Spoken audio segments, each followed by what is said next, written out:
Oh yes, today's hidden gem is a game that people have argued over for decades now. However, the disagreements firmly fix on one silly thing, and that is the pronunciation of the title. The correct English pronunciation, first and foremost, is Baten Kaitos. If you're already disagreeing with me, watch the video I've linked below by JRPG and he'll whoop your ass. But where to begin with Baten Kaitos? It was an RPG released in 2004 exclusively for the GameCube, and featured a wild setting and an unexpected approach to combat.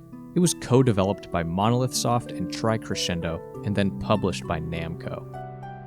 The term hidden gem is almost goofy alongside this game now, as I think it's kind of launched into just being a gem, but behind every hidden gem, there's reasons why it was first buried. So let's back it up to 2004 and determine what hampered Baten Kaitos out of the gate. But before we dive in, make sure to hit that subscribe button for more videos just like this one. Many hidden gems often have development cycles that were in one way or another tumultuous, but from what I can gather, Baten Kaitos seemed to have a pretty solid 18 or so months in the oven, with little issues outside of some budget restraints that limited the amount of FMVs the game would offer, and just the normal grappling with the GameCube's limitations as far as animations and the amount of art assets it could process. The team working on the game included two veterans from Squaresoft in the story and art departments who had previously worked on Chrono Cross and Xenogears, so Baten Kaitos certainly had some steady hands at the wheel. Now let's get this out there now. I love this game a lot. Everything is of extremely high visual quality, and it's clear when you first boot it up that a lot of love and care went into crafting this world of floating islands and open skies.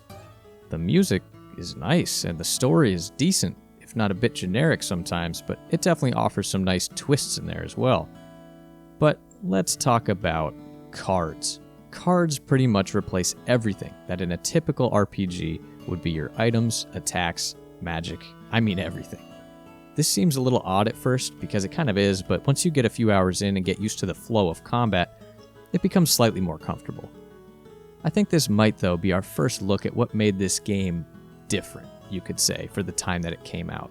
JRPGs were insanely popular worldwide going into this PS2 and GameCube generation, and the GameCube was an absolute desolate wasteland when it came to any sort of RPG. But when you're talking about turn-based combat, there was a tried and true formula that was pretty much bulletproof at the time, and very much expected by fans of the genre. And I really think, especially on the GameCube, where the options were limited, taking a gameplay design leap like the card-based combat was definitely detrimental to just the interest level alone of gamers.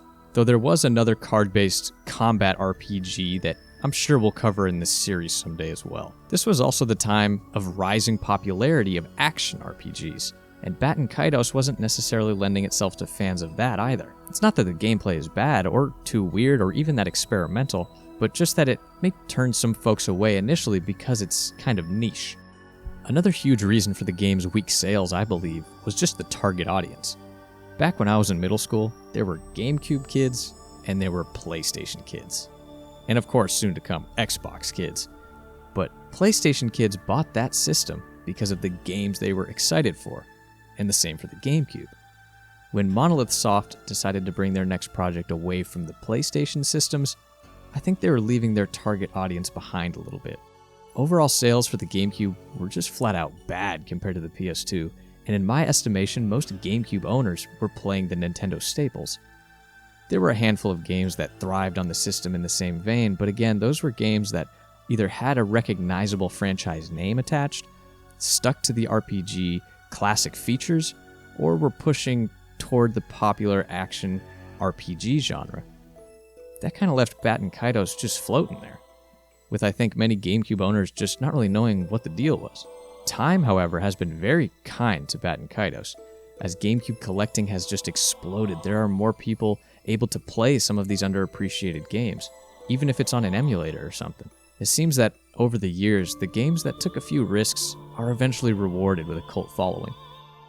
I think that we all appreciate when things are different, and though we can all agree that Baten Kaitos has some issues, like the simply god-awful voice acting. I say you forget about going to the city.